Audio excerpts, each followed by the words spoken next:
Hey guys, and welcome to episode 5 of the DayZ Beginner's Guide series. And in today's video, I'm going to cover melee weapons, some melee weapons to look out for as they can be beneficial to have on you, and then also kind of like the uses for them and what's best for like a certain situation. But yeah, without further ado, let's hop into the game and I can show you what I'm talking about. Alright guys, we are in DayZ, and I have a few different type of melee weapons on me that you could find in the wilderness. Um, Now, there are a few different use cases for certain ones.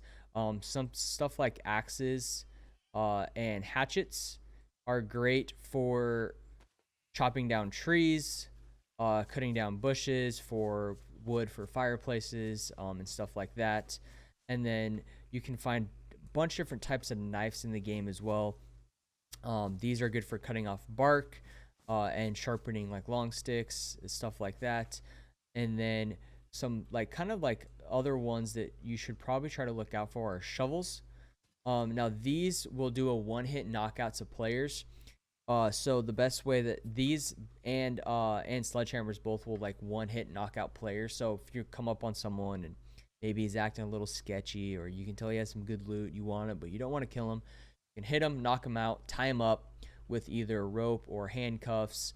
And then as he's knocked out and tied up, you can take all of his stuff and then run off, which is leads to some great memes.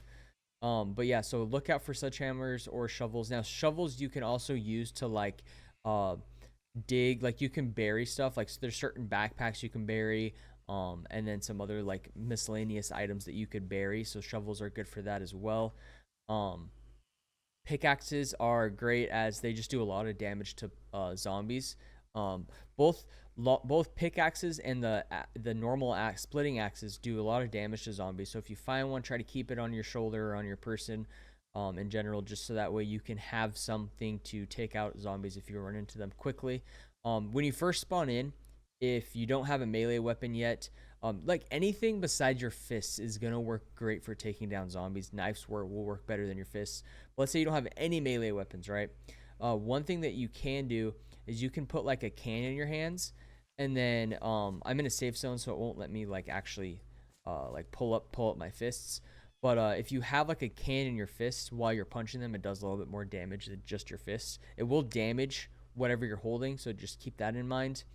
Um, but yeah, that's kind of like some of the melee weapons that I try to look out for. A great use for pickaxes is mining rocks. So if you find rocks like any of these, right, you can go over to them and mine them.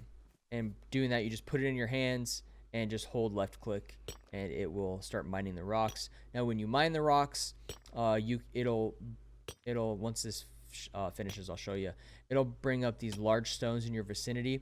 You can take those large stones and split them into smaller stones, or you can. There's certain crafting items you can do with large stones as well. Now, when you have two small stones, you can combine them and make a stone knife. So, for example, right, let's say a lot of the time you'll spawn with a normal small stone. You can find small stones along railroad tracks, or by taking a pickaxe if you find one, splitting a rock with it and getting one. Once you have a stone knife, there's no longer a need for for like a normal knife, because this will give you the same like benefits, I guess you could call it. You can like open cans of food with this and it won't lose any damage to them. The only, or not damage, but like amount left. The only thing though is that stone knives do not last as long as normal knives.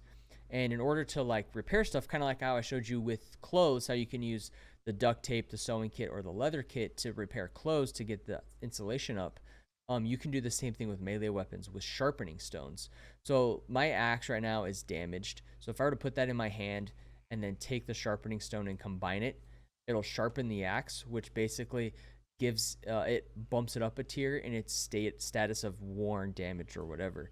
So now I have a worn splitting axe, and like I said in the last video, you can't repair anything higher than worn, but worn is pretty much the same as pristine. So like, yeah, let's say for example, you're using a knife, killing some zombies, you're cutting some bark, you're opening some cans. Eventually it gets damaged. You know that soon it's gonna break. So if you can come up on a sharpening stone, it's gonna be a huge pog. I like to keep these on hand if I find them. Same thing like I do with the sewing kits and the repair kits for clothes. I like to keep these on hand as they just provide a nice little benefit to where if you have a good melee weapon like a pickaxe or a sledgehammer or some sort of hatchet or anything like that, you can repair them and have them back up to normal speed. One thing I do like to do with melee weapons is I will keep the longer ones. So for example, I usually only try to keep 1 to 2 melee weapons on me. So like for example, if I find a splitting axe or like a hatchet, I'm just gonna keep it, and then if I find like a pickaxe, I'll pair that with them. Like sledgehammers I don't use a lot because the only thing they're really that great for is knocking players out for the meme. So if you're trying to meme around and just be one of those type of guys, keep the sledgehammer on you.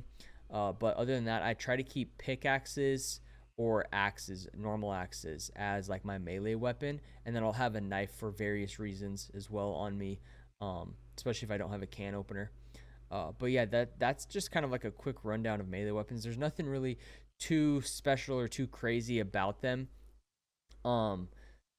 They just provide you a lot of benefits in the game for different purposes. Like I said, the shovel gives you its own benefits by being able to bury stuff, dig it up later. The axe gives you a lot of benefits by being able to kill zombies quickly, chopping down trees, chopping down bushes for fire to make fireplaces. The pickaxe gives you a lot of benefits as you can mine stones, and it does a lot of damage to zombies as well. But yeah, that's just kind of like a brief rundown of melee weapons. There's really not a lot to it. Be careful if you are, like, for example, right, let's say you have this in your hands and you're killing a zombie with it.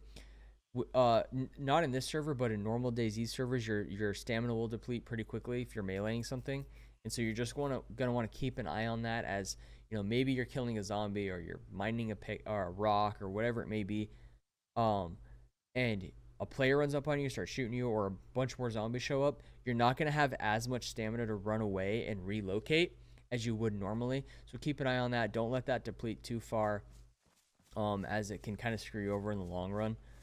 But yeah, that's kind of it for melee weapons. Like I said, there's really not much here. I just wanted to do like a quick video on some melee weapons to look out for if you run into them, how to repair them and fix them up if they get damaged, and then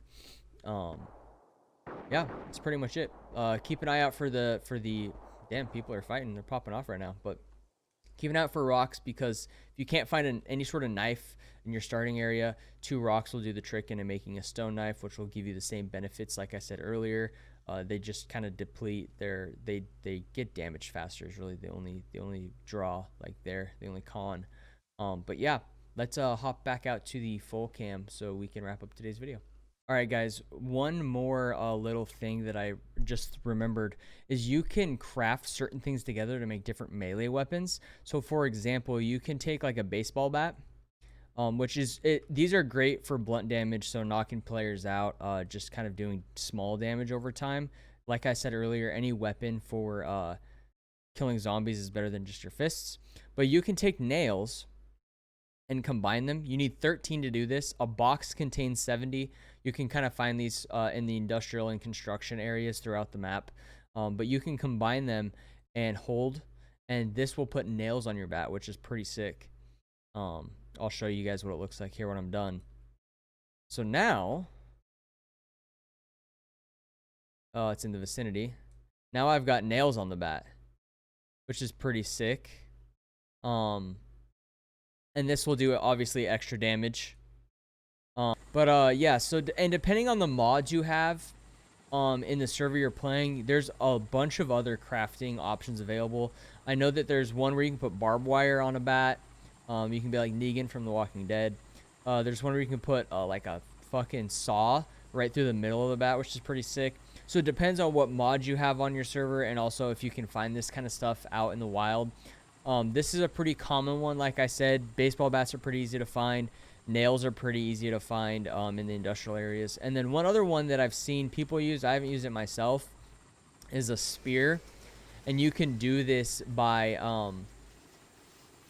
grabbing a long stick. So for example, a long stick, like I went over in the food video, just by taking an axe and chopping down a tree, you can get a long stick. From there, you create it with a bones, like bone shards, which you can find from skinning literally any type of animal or human. So if you kill someone or kill an animal and you skin them for their meat, there's bones there. You take those and you combine it with a long stick, and you can get a spear out of it, which is pretty sick too. I would have to like kill someone or something to get some bones, but I'll have pictures up of like what each one looks like just for reference, and then you can combine those to make a spear, which is pretty sick. But yeah, those are some like crafting options you have as well when it comes to melee weapons. And like I said, that you might come into more crafting options available depending on the server you play on and what other like little miscellaneous items are available on that server. The best way to really do it is go into like the DayZ Gamepedia like website, and then go into the melee section, and there it'll list off all the melee weapons, and you can click on one and see if there's any crafts available for it, and that way you can kind of craft your own little unique weapons, which is pretty cool. But yeah, guys, that'll just wrap up this little segment. Let's head back out to the outro. All right, guys, that'll wrap it up for today's video. Like I said earlier, just a quick short video, nothing too crazy here. Just wanted to give you guys a brief rundown of like the melee weapons and what you can do with them, how to fix them up, what to look out for, and stuff like that. I do stream live on Twitch every day of the week, so if you have any questions about DayZ there, or you just want to stop by, say hi, I'd greatly appreciate it. The link for that will be down in the description below. I also post my stream highlights on TikTok, so if you want to go over there and see what I'm up to on my stream and check out the content, I'd greatly appreciate it. The link for that will be in the description as well. But yeah, that kind of wraps it up. If there's any other type of like melee related items in the game you want me to cover, let me know in the comments below. I can always make another video regarding melee stuff. But yeah, don't forget to subscribe, like, and hit the notification bell, as all of those will greatly help the channel grow, and I'd appreciate it very much. But yeah, guys, that's it for me. Thanks for stopping by and watching the video, and I'll see you next time. Peace.